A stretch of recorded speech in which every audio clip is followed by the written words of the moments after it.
Campaign में जाने वाले हैं, क्या मुद्दे रहेंगे? सबसे पहले तो मैं पार्टी का नेतृत्व का बहुत बहुत धन्यवाद करना चाहता हूं कि मुझे मंडी संसदीय क्षेत्र से पार्टी ने नुमाइंदा बनाया है। हालांकि मैंने टिकट के लिए अप्लाई नहीं किया था। मुझे शिमला ग्रामीण की जनता ने बहुत प्यार दिया है, मान सम्मान दिया है और दूसरी बार रिकॉर्ड मतों के साथ शिमला ग्रामीण ने मुझे अपना विधायक बनाया है। मैं उनका कर्जदार हूँ और वहाँ के विकास कार्य करना ये मेरी प्राथमिकता पहले भी थी, आज भी है और आगे भी रहेगी।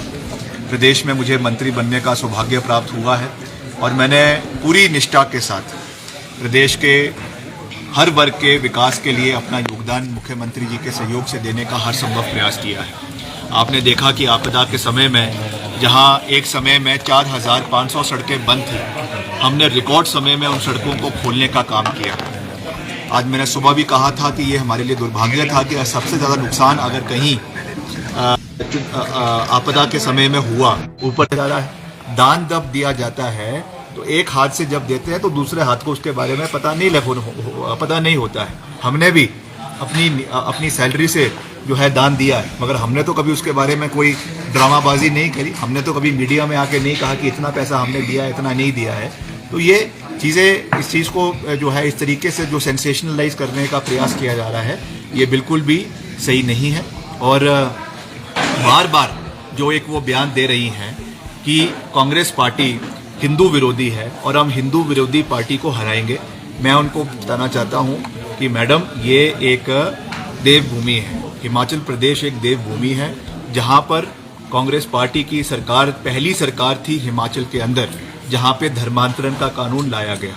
आपको शायद पता नहीं होगा, उस समय आप राजनीति में नहीं थी और उस समय आप जो है वो राष्ट्रीय स्वयंसेवक संघ से या आप भाजपा से नहीं जुड़ी हुई थी। ये इतिहास में जब आप जाएंगी तो आपको पता चलेगा कि राष्ट्रीय स्वयंसेवक संघ ने और विश्व हिंदू परिषद ने ऑन रिकॉर्ड चिट्ठी लिखकर वीरभद्र सिंह जी का धन्यवाद किया था कि हिमाचल प्रदेश पहला प्रांत है देश का जहां पर धर्मांतरण का कानून लागू किया गया।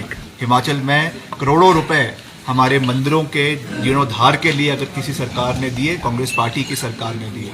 कुल्लू के अंदर आज अगर ऐतिहासिक देव सदन बना है, मंडी के अंदर आज अगर ऐतिहासिक देव सदन बना है, तो कांग्रेस पार्टी की सरकार ने, वीरभद्र सिंह जी ने उस चीज़ को वहाँ पे बनाया। जिस चीज़ की बात आज मुख्यमंत्री आदरणीय सुक्खू जी ने भी करी कि हिमाचल प्रदेश एक देव संस्कृति का राज्य है।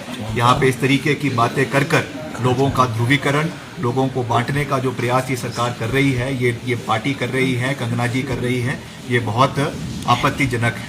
और मैंने पहले भी कहा, हमें कौन क्या खाता है और क्या पीता है इससे कोई लेना देना नहीं है, मगर क्योंकि मैं राष्ट्रीय स्वयंसेवक संघ का बहुत मान सम्मान करता हूँ, जो उनके यहाँ के प्रांत प्रचारक हैं श्री संजय जी, मैं उनसे ये सवाल पूछना चाहूँगा। मैं विश्व हिंदू परिषद के जो हमारे साथी हैं, जिनका मैं बहुत मान सम्मान करता हूं, उन्होंने मुझे निमंत्रण भी दिया राम मंदिर जाने का, मैं वहां पे जाकर आया, मेरा सौभाग्य है। मैं उनसे ये जानना चाहूँगा, उनकी प्रतिक्रिया जानना चाहूँगा कि आज जो खान पान के सेवन के बारे में बात हो रही है, हिंदू राज्य है हिमाचल प्रदेश जहाँ पे 98% लोग सनातनी हैं, वहाँ पर जो ये खान पान की बातें हो रही है और उसी व्यक्ति को भारतीय जनता पार्टी का प्रत्याशी बनाया है। मेरा कोई व्यक्तिगत राय नहीं है, मगर जो चीज़ें जग जाहिर है, जो चीज़ें आज पूरे देश, पूरी प्रदेश जिसके बारे में चर्चा कर रहा है, राष्ट्रीय स्वयंसेवक संघ का उसके ऊपर क्या स्टैंड है?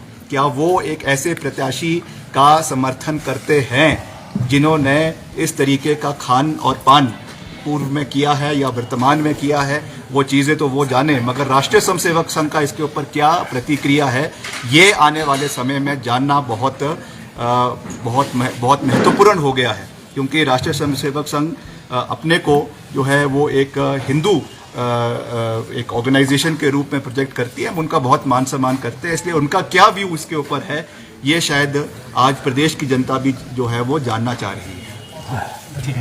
Thank you sir.